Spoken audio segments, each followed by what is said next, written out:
Hi hello வணக்கம் மக்களே. இன்னைக்கு நம்ம எதை பத்தி பார்க்க போறோம் அப்படின்னு பாத்தீங்கன்னா, ஹரியோட இயக்கத்துல விஷால், பிரியபனி சங்கர், யோகி பாபு நடித்த ரத்னம் படத்தை பத்தி தான் பார்க்க போறோம். முதல்ல இந்த படத்தோட ரிவ்யூக்குள்ள நம்ம போறதுக்கு முன்னாடி இந்த படத்தோட கதை என்ன அப்படின்னு நம்ம லேட்டா பார்த்துடலாம். இந்த படத்தோட கதைக்களம் வந்து ஆந்திரா தமிழ்நாடு பார்டர்ல நடக்குது.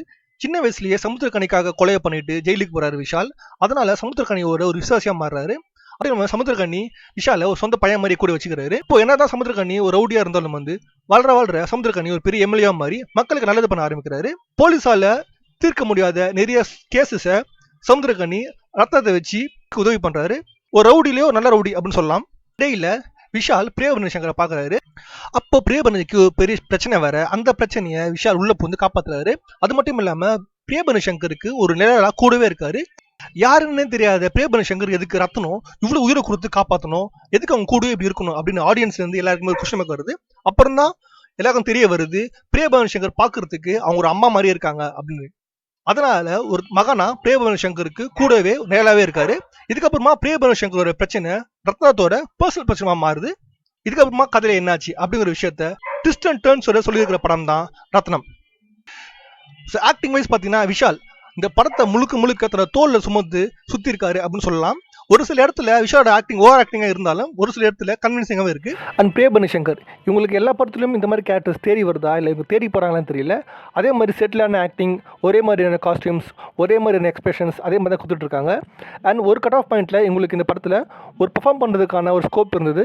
பட் அதையும் வந்து அவங்க பெருசாக பண்ணல அப்படின்னு தான் சொல்லி ஆகணும்.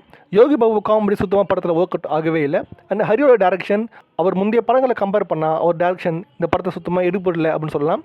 இது ஹரி படமும் வராமல் விஷால படமும் வராமல் ஒரு மாதிரி வேறு மாதிரி ஒரு படமாக மாறிச்சு அப்படின்னு தான் சொல்லணும். ஏன்னா பார்த்தீங்கன்னா ஹரி படத்தில் ஒரு ஃபோர்ஸ் இருக்கும், ஒரு ஸ்பீட் இருக்கும். அந்த ஸ்பீட் இந்த படத்தை சுத்தமாக இல்லை. ஸ்க்ரீன் பிளேயும் வந்து படத்தில் சரியாக இல்லை அப்படின்னு சொல்லணும். ஏன்னா செகண்ட் ஹாஃப் முழுக்க ரொம்ப ஜவு மாதிரி இழுன்னு இழுத்துட்டாங்க அப்படின்னு தான் சொல்லி ஆகணும். கிளைமேக்ஸில் படம் எப்படா முடியும் அப்படிங்கிற தாட் தான் வந்துருச்சு. அண்ட் ஸ்டண்ட்டு சொல்ல போனால் ஒரு ஸ்டண்ட்டும் வந்து ரொம்ப பெருசாக இருக்குது. அண்ட் ஒரு சேசிங் சீன் ஒன்று இருக்கும், ஒரு சிங்கிள் ஷாட் சேசிங் சீன், அது மட்டும் படத்தில் ஒரு சூப்பராக இருந்துச்சு. அண்ட் தேவப்பிரசாத் ஒரு மியூசிக் சொல்லி ஆகணும். படத்தில் மியூசிக் வந்து ரொம்ப ஓவர்டூ பண்ணுது. லிட்டரலி நம்ம காது வலிக்கிற அளவுக்கு ஒரு மியூசிக் போட்டு வச்சிருக்காரு. ரொம்ப இறையுது. நாங்கள் பார்த்த தேட்டர் அப்படியா இல்லை படத்தோட மியூசிக்கே அப்படி தானா இல்லைன்னு சரியாக தெரியல. நீங்கள் படம் பார்த்தீங்கன்னா கீழே கமெண்ட் பண்ணுங்கள். அண்ட் யோகி பாபுவோட காமெடி சுத்தமாக ஒர்க் அவுட் ஆகலை அப்படின்னு சொல்லலாம். ஒரு சில இடத்துல அவர் எமோஷன் ட்ரை பண்ணியிருக்காரு, பட் அதுவும் வந்து சரியாக ஒர்க் அவுட் ஆகலை.